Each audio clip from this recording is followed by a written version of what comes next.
तो चलिए, जैसा कि हम लोग पिछले वीडियो में पढ़े थे, उसमें हम परिवहन के बारे में पढ़ रहे थे और हम वर्ग 10 का बायोलॉजी पढ़ा रहे हैं, जिसमें हम भारतीय भवन बुक को सॉल्व करा रहे हैं। और भारतीय भवन बुक से जितने भी क्वेश्चन बनने वाले हैं उन सारे क्वेश्चन का सॉल्यूशन कराएंगे। तो चलिए, यहाँ पर हम समय को बिना गवाएं वीडियो को शुरू करते हैं।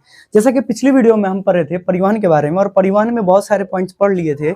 अगर आप उन सभी वीडियोस को नहीं देखें तो प्लीज जाके डिस्क्रिप्शन बॉक्स में जाएं और इस वीडियो को देखें। तो चलिए स्टार्ट करते हैं। और हमारे पास आज का टॉपिक है जंतुओं में परिवहन। जंतुओं में अगर हम परिवहन की बात करते हैं तो हम सभी जानते हैं कि दरअसल ये परिवहन है क्या।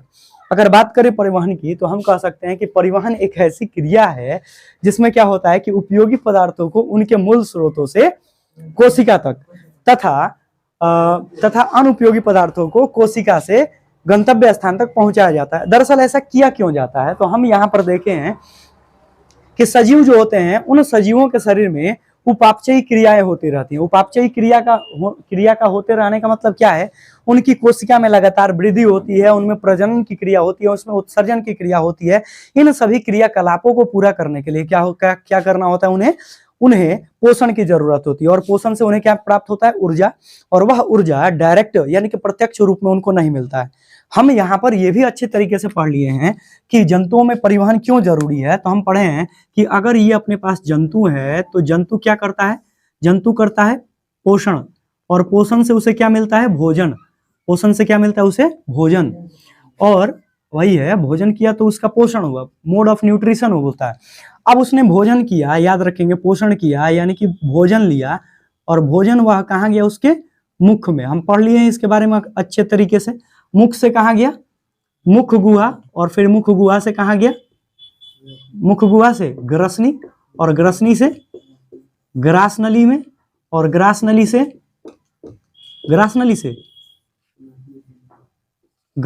से गया आमाशय में, और आमाशय से कहाँ गया, छोटी आंत में, यकृत में ना, यकृत सहायक अंग है। और छोटी आंत से कहाँ गया, बड़ी आंत में, और बड़ी आंत से एनस के रास्ते बाहर निकल गया। ठीक है, मलाशय के रास्ते बाहर निकल गया, ये बात ध्यान रखेंगे। तो यहाँ पर हम देखें, जो पोषण के रूप में हम भोजन लिए हैं वह भोजन मुख में गया। दरअसल उस भोजन में हम क्या लिए हैं, हम लिए हैं कार्बोहाइड्रेट। हम क्या लिए हैं, कार्बोहाइड्रेट। अब अगर हम बात करते हैं कार्बोहाइड्रेट की, हम देखिए जिससे हमें ऊर्जा प्राप्त होती है, वह ऊर्जा देने वाले भोजन जो है हमारे पास, वो क्या है, वो है हमारे पास कार्बोहाइड्रेट है। वो हमारे पास क्या है, तो वो हमारे पास प्रोटीन है, और उसके साथ साथ हमारे पास क्या है, वसा है। ये तीन चीजें पढ़े हैं, पिछले भी क्लास में पढ़ चुके हैं कि कार्बोहाइड्रेट, प्रोटीन और वसा से हमें ऊर्जा प्राप्त होती है। लेकिन केवल कार्बोहाइड्रेट के मुख के अंदर ले लेने से आपको यह ऊर्जा प्राप्त नहीं होती है। यह ऊर्जा हमें तब प्राप्त होती है जब कार्बोहाइड्रेट आपका टूटता है किसमें, ग्लूकोज में। प्रोटीन आपका टूटता है किसमें, एमिनो अम्ल में। और वसा किसमें टूटता है, वसा अम्ल में। इस क्रिया को पूर्ण होने में यहां तक का प्रोसेस होता है, क्योंकि भोजन जब मुख में जाता है तो मुख गुहा में होता है लार की ग्रंथियां, और लार ग्रंथियों में होते हैं 3 जोड़ी लार ग्रंथियां। कौन कौन सी, पहला होता है सबलिंगुअल, सब मैंडिबुलर, और फिर पैरोटिड। ठीक है, ये 3 जोड़ी लार ग्रंथियां जो होती हैं वह भोजन को क्या करती है, सान देती हैं। और सानी तो उसे हम क्या बोलेंगे, बोलस। अब वह बोलस हमारा मुख गुहा से होते हुए ग्रसनी में गया, क्योंकि वह चूंकि वह लार से सन गया, तो लार से सना हुआ भोजन बोलस जो था वह हमारी ग्रसनी से ग्रास नली में आराम से सरकते हुए अमाशय में पहुंच गया। और अमाशय में जब वह पहुंचा तो अमाशय में क्या है हमारे पास, अमाशयी रस निकलते हैं, HCl अम्ल निकलता है। और उस HCl अम्ल निकलने के कारण जो हमारा भोजन है वह भोजन क्या होता है, और भी महीन टुकड़ों में बट जाता है। और जब और महीन टुकड़ों में बट जाता है तो इसे हम कहते हैं काइम। वही भोजन क्या कहलाता है यहाँ पर, काइम। पहले यहाँ पर ये भोजन था हमारा, पहले कहला रहा था मुख में क्या कह रहा था, बोलस। और जब बोलस आपको कहाँ चला गया, अमाशय में, तो यह कहलाया गया काइम। और काइम जो है वह एक अम्लीय भोजन है। और जैसे ही वह अम्लीय भोजन छोटी आंत में पहुंचता है तो इसके पहुंचने के क्रम में क्या होता है कि लीवर के ऊपर जो पित्ताशय होता है, पित्ताशय से पित्त रस निकलता है, और अग्नाशय से अग्नाशयी रस निकलता है। जो पित्ताशय होता है, जो पित्त रस का स्राव करता है, वह इस अम्ल के प्रभाव को खत्म कर देता है। और जो अग्नाशयी रस होता है वह क्या करता है, इंसुलिन और उसके साथ साथ बहुत सारे हार्मोन का स्राव करता है और एंजाइम का स्राव करता है, ग्लूकागॉन और सोमैटोस्टैटिन। और उसके कारण क्या होता है, हमारा भोजन जो है वह और महीन टुकड़ों में बढ़ जाता है और पहुंच गया कहां पर, छोटी आंत में। छोटी आंत में भी, छोटी आंत के अंदर हम पढ़े हैं कि छोटी आंत को 3 भाग में बांटते हैं, डियोडेनम, जेजुनम और इलियम। अब छोटी आंत में क्या होता है कि छोटी आंत में छोटे छोटे रसांकुर होते हैं, भिलाई होते हैं, और वह भिलाई क्या करता है, जब वह भोजन यहाँ पे पहुंचा तो छोटी आंत में, अब ये जो भोजन छोटी आंत में पहुंचा इसको हम क्या कहते हैं, चाइल। क्या कहते हैं, चाइल। क्योंकि छोटी आंत में जो आंत की हमारी ग्रंथियां होती हैं उससे भी रस निकलता है और वह भोजन को और पतला कर देती हैं, अर्थात ये जो कार्बोहाइड्रेट है वह यहाँ पर इस छोटी आंत में जाकर किसमें चेंज हो जाता है, वही कार्बोहाइड्रेट चेंज हो जाता है ग्लूकोज में, और वही हमारा प्रोटीन किसमें चेंज हो जाता है, एमिनो अम्ल में, और वही हमारा जो वसा है वह वसा किसमें चेंज हो जाता है, वसा अम्ल में। तो हम यहाँ पर ये जो क्रिया बता रहे हैं, जहां पर आप देखें कि भोजन मुख्य से मुख्य गुहा, ग्रसनी, ग्रासनली, अमाशय, छोटी आंत में पहुंचा, तो हमारा भोजन में जो कार्बोहाइड्रेट था वो बना ग्लूकोज, प्रोटीन बना एमिनो अम्ल, वसा बना वसा अम्ल, और इन्हीं के कारण हमें ऊर्जा मिलती है। बिकॉज हम जानते हैं कि ग्लूकोज का फॉर्मूला क्या होता है, C6H12 और O6, और ये जो हमारा C6H12 और जो O6 है, यह जैसे ही ऑक्सीजन के 6 अणु से जुड़ता है तो हमारे पास 6 अणु कार्बन डाइऑक्साइड बनाता है, 6 अणु जल बनाता है, और साथ साथ में क्या बनाता है, 686 किलो कैलोरी ऊर्जा। लेकिन बात यहीं पर समाप्त नहीं होती है। हम ये पढ़े हैं कि ये जो ग्लूकोज है, यह ग्लूकोज हमारा कहां पर है, छोटी आंत में। अब छोटी आंत में है और हमारे शरीर के सभी कोशिका को ऊर्जा चाहिए, तो सभी कोशिका को ऊर्जा तब पहुंचेगा जब यहां से यह भोजन यानी कि ग्लूकोज, एमिनो अम्ल और वसा अम्ल यहां से निकलकर कहां जाएगा, हमारे शरीर की प्रत्येक कोशिकाओं में। और इस क्रिया को कराने के लिए ही हमें हमारे शरीर में किस चीज की जरूरत होती है, परिवहन की। और इसीलिए हम परिवहन को पढ़ेंगे, जंतुओं में परिवहन किस प्रकार से होगा। तो इस परिवहन की क्रिया में याद रखेंगे कि जो भाग लेने वाले अंग होंगे इस परिवहन की क्रिया में, चूंकि यह परिवहन क्यों हुआ, तो परिवहन इसलिए हुआ कि ग्लूकोज जो है ना, यह ग्लूकोज, अमीनो अम्ल जो है ना, यह अमीनो अम्ल, और वसा अम्ल जो है यह वसा अम्ल, ये सारी चीजें हमारे शरीर की प्रत्येक कोशिका के पास पहुंच जाए। अर्थात ये सारी की सारी कैसी चीजें हैं, उपयोगी चीजें। कैसी चीजें हैं, उपयोगी पदार्थ हैं।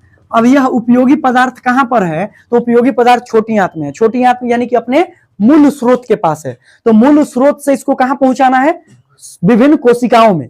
और विभिन्न कोशिकाओं में पहुंचाने के लिए परिवहन चाहिए, ट्रांसपोर्ट चाहिए ना जी, यातायात चाहिए ले जाने के लिए। अच्छा, अब ऐसा तो नहीं है कि छोटी आंत में जो पच गया सारा भोजन तो सारा भोजन पचिए जाएगा, ऐसा नहीं है। कुछ ना कुछ वेस्टेज भी निकलेगा, बेकार पदार्थ निकलेगा। अब वह बेकार पदार्थ छोटी आंत से कहां जाएगा, बड़ी आंत में, और बड़ी आंत से मलाशय के रास्ते बाहर निकलेगा मल के रूप में, ठीक है। और जब मल के रूप में बाहर निकला तो यहां पर क्या है कि मूल स्रोत से या फिर कोशिका से यह कहां जा रहा है, गंतव्य स्थान तक जा रहा है। तो यही प्रक्रिया हमारी क्या कहलाती है, परिवहन। और चूंकि हम जंतुओं में परिवहन की बात कर रहे हैं तो हम कहेंगे सिंपल सा कि जंतुओं में, हम क्या कहेंगे कि जंतुओं में उपापचयी क्रिया के संपन्न, उपापचयी क्रियाओं को नीचे कर लिया, को संपन्न कराने में कुछ अंग जिम्मेवार होते हैं। इसके साथ साथ जिम्मेवार होते हैं, इसके साथ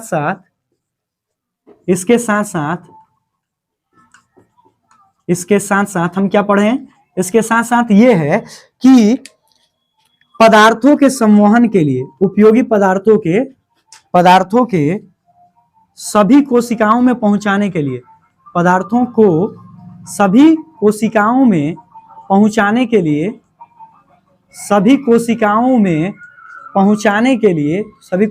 में पहुंचाने के लिए क्या होता है, यातायात की जरूरत होती है, ठीक है। यातायात की आवश्यकता होती है। और यह यातायात मनुष्य के शरीर में कोई 2 पहिया वाहन नहीं है, 4 पहिया वाहन नहीं है, यातायात की आवश्यकता होती है। अर्थात हम क्या कहेंगे, इनके परिवहन में शारीरिक अंगों की जरूरत होती है, शारीरिक अंगों की जरूरत होती है, ठीक है, जरूरत होती है। और इन अंगों के समूह को तथा इन अंगों के समूह को क्या कहेंगे? इन अंगों के समूह को क्या कहेंगे? परिवहन तंत्र कहेंगे। क्या कहेंगे?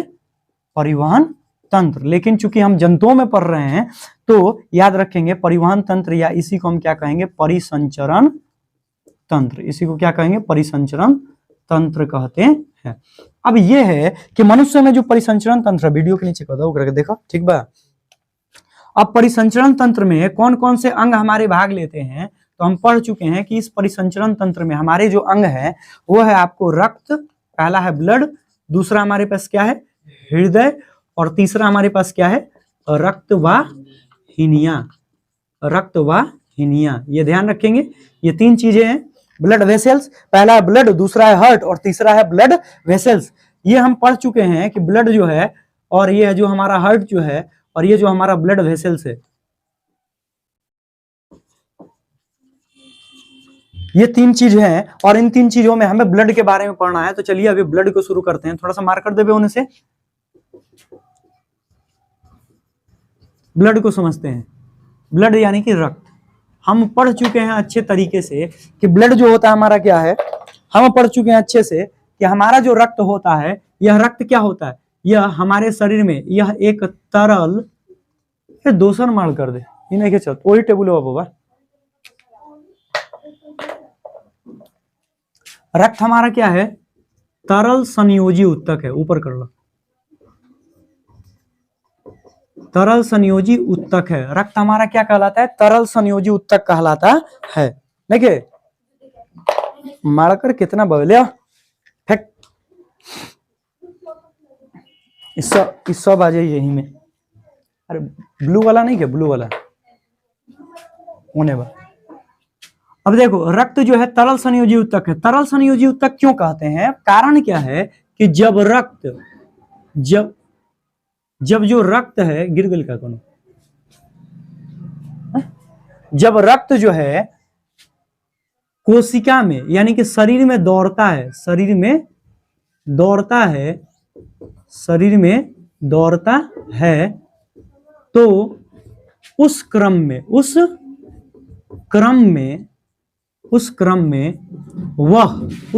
वह क्या करता है? हमारे शरीर में टूटी फूटी कोशिकाओं, हमारे शरीर में कोशिकाओं को जोड़ने का काम करता है। कोशिकाओं को जोड़ने का काम करता है। कोशिकाओं को जोड़ने का काम करता है। जोड़ने का काम करता है। काम नहीं लिखेंगे, कार्य करता है। कार्य करता है। इसलिए इसे क्या कहते हैं? इसलिए इसे तरल संयोजी उत्तक कहते हैं। इसलिए इसे क्या कहते हैं? तरल संयोजी उत्तक कहते हैं। अब देखिए ध्यान देंगे हम लोग कि रक्त जो है हमारा, रक्त अगर हम बात करते हैं, चूंकि हम मानव के बारे में बात कर रहे हैं, तो हम देखेंगे रक्त जो होता है, यह रक्त कैसा होता है। तो हम पढ़ चुके हैं कि रक्त हमारा हल्का क्षारीय होता है। इसका पीएच मान कितना होता है? जिसका पीएच मान कितना होता है? 7.4 होता है। ठीक है, याद रखेंगे कि रक्त जो होता है, रक्त का निर्माण कहाँ होता है? रक्त का निर्माण हमारा होता है अस्थि मज्जा में। हाँ, अस्थि मज्जा में, या हम पढ़े हैं अस्थि मज्जा में, या फिर हम इसको क्या बोलते हैं, या फिर हम पढ़े हैं कि भ्रूणावस्था में कहाँ बनता है? यकृत में। कहाँ बनता है? यकृत में। फिर हम पढ़े हैं कि रक्त के निर्माण की क्रिया हमारी क्या कहलाती है? तो रक्त के निर्माण की क्रिया हमारी क्या कहलाती है? हीमोपोएसिस। क्या कहलाता है? हीमोपोएसिस। ये पढ़ चुके हैं। और फिर हम लोग ये भी पढ़ चुके हैं कि रक्त जो है, रक्त का निर्माण की क्रिया हमारी हीमोपोएसिस कहलाई। तो रक्त का अध्ययन क्या कहलाता है? तो रक्त का अध्ययन हमारा क्या कहलाता है? बताइए। रक्त का अध्ययन हमारा हीमेटोलॉजी कहलाता है। हीमेटोलॉजी कहलाता है। ठीक है, और हेप्टोलॉजी हमारा यकृत का अध्ययन होता है। फिर अगर हम आगे बढ़ जाएं तो फिर हम लोग ये पढ़े हुए थे कि हमारा जो रक्त होता है, इसके अलावा और कुछ नहीं लिखवाए थे इसमें। अब देखिए, अब हम आगे बढ़ते हैं कि ये हमारा रक्त है। तो यह रक्त हमारा, इस रक्त में दो प्रकार के दो प्रकार के पार्ट पाए जाते हैं। पहला होता है सॉलिड पार्ट और दूसरा पहला तो लिख लो लिक्विड पार्ट। पहला क्या होता है? लिक्विड पार्ट, लिक्विड पार्ट, और दूसरा होता है सॉलिड पार्ट। तो पहला हमारा जो है वह द्रव पदार्थ है और दूसरा जो है वह हमारा ठोस है। दूसरा हमारा ठोस है, पहला हमारा द्रव है। दरअसल अगर हम बात करते हैं कि रक्त के द्रव भाग का नाम क्या है, तो रक्त के तरल भाग का नाम है प्लाज्मा। क्या नाम है? प्लाज्मा। रक्त के तरल भाग का नाम क्या है? प्लाज्मा। रक्त के तरल भाग को क्या कहते हैं? प्लाज्मा। और रक्त के सॉलिड पार्ट को क्या कहते हैं? तो इसे हम कहते हैं रक्त कणिका। क्या कहते हैं? रक्त कणिका, जिसको हम ब्लड कार्पुसेल्स कहते हैं। क्या कहते हैं? ब्लड कार्पुसेल्स, और इसको कहते हैं प्लाज्मा। ध्यान रखेंगे।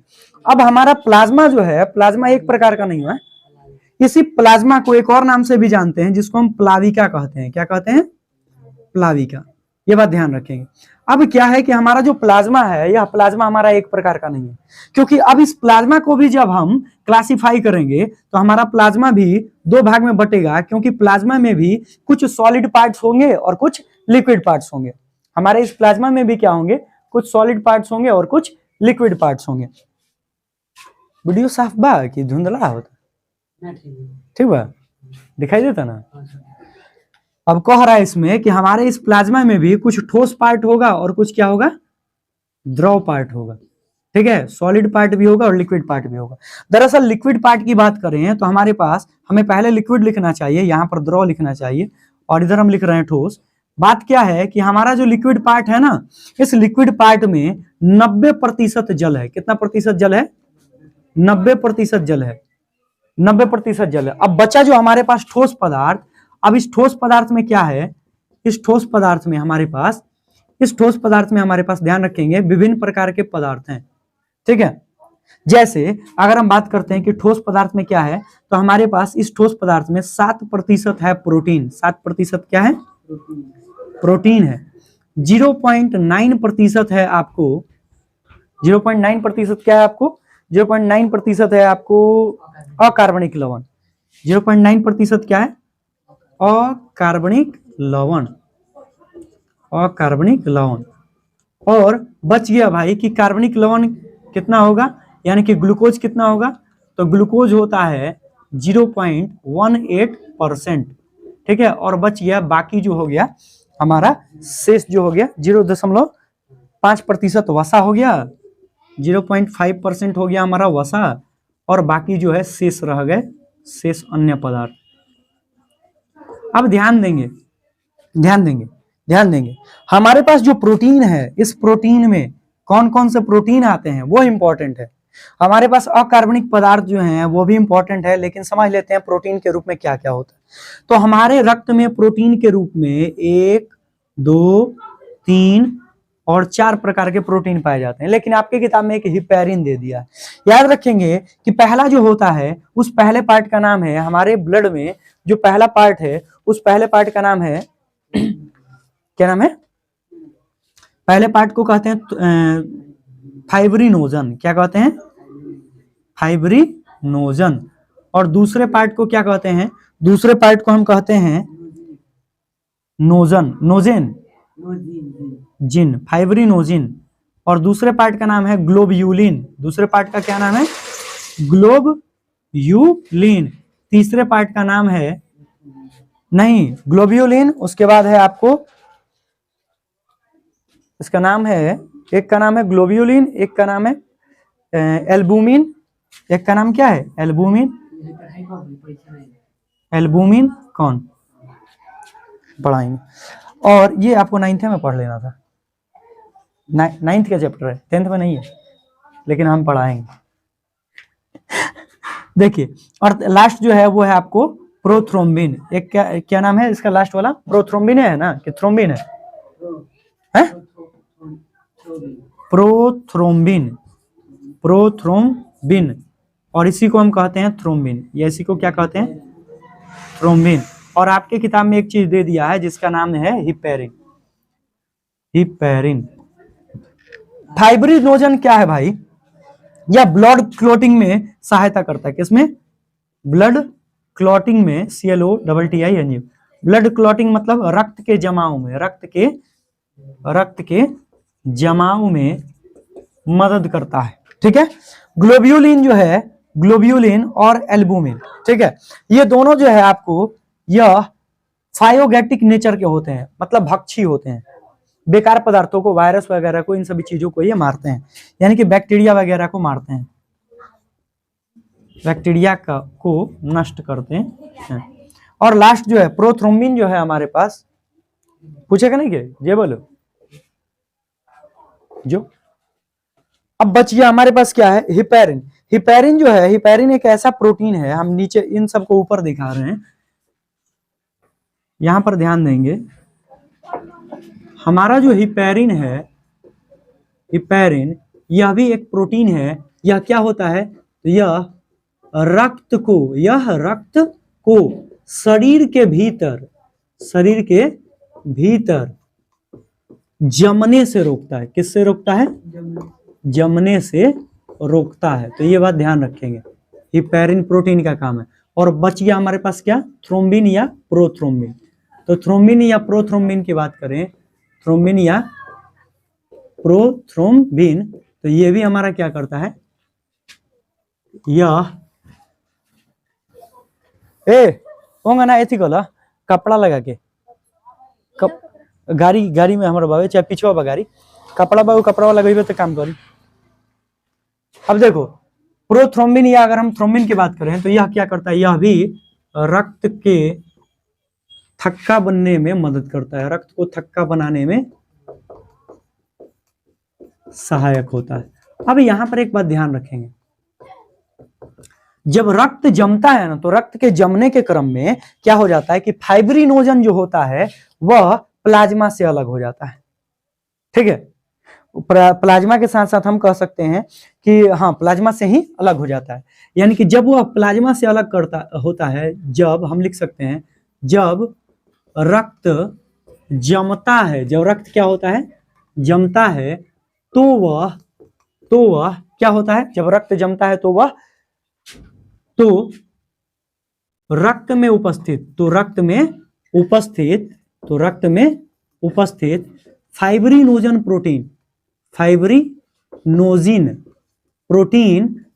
प्रोटीन प्लाज्मा से अलग हो जाता है। प्लाज्मा से क्या हो जाता है, अलग हो जाता है। अब प्लाज्मा से अलग हो गया तो प्लाज्मा से हटने पर इस प्रकार के रक्त को प्लाज्मा रहित फाइब्रिनोजन रहित प्लाज्मा को हम क्या कहते हैं, सीरम कहते हैं। क्या कहते हैं, सीरम कहते हैं। यह सीरम बहुत इंपॉर्टेंट है, सीरम आपको सवाल में एग्जाम में बार बार पूछा है। अर्थात फाइब्रिनोजन रहित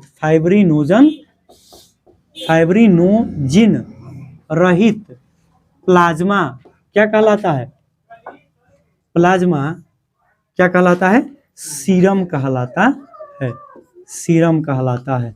यह सीरम कई बार एग्जाम में पूछा है, कितने साउथ हॉलीवुड की मूवी में ये सीरम मिलता है देखने को। ठीक है, याद रखेंगे।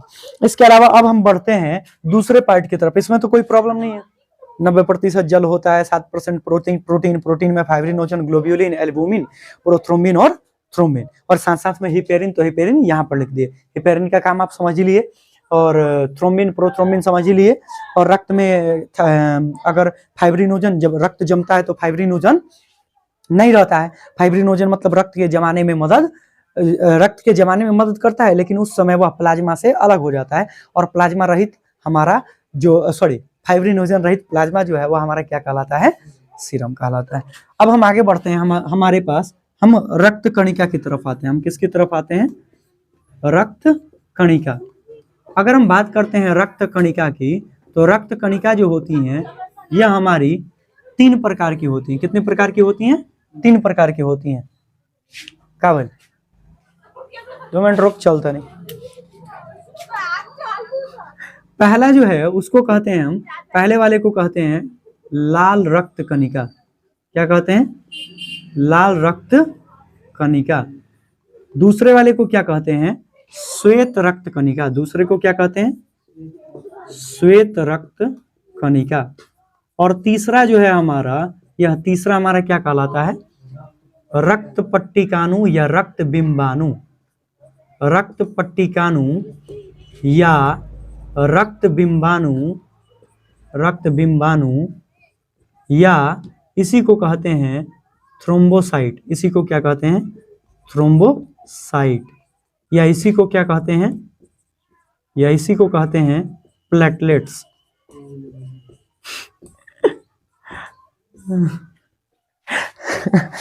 अब देखिए, लाल रक्त कणिका जो होती है और श्वेत रक्त कणिका जो होती है, लाल रक्त कणिका के बारे में पढ़ेंगे हम। अब देखिए, हमारा जो रक्त है इसमें रक्त कणिका में 3 कण है, लाल, श्वेत और रक्त पट्टिकाणु। ठीक है, लाल रक्त कणिका के बारे में डिटेल में पढ़ेंगे कल हम लोग, लेकिन इसको हम क्लासिफाई कर लेते हैं। अब देखिए, हमारा श्वेत रक्त जो कणिका है ये होता है कितने प्रकार का? 2 प्रकार का। कितने प्रकार का? 2 प्रकार का। देखिए, एक होता है ग्रेन्युलोसाइट और एक होता है एग्रेन्युलोसाइट। एक को कहते हैं कणिकामय, एक को क्या कहते हैं?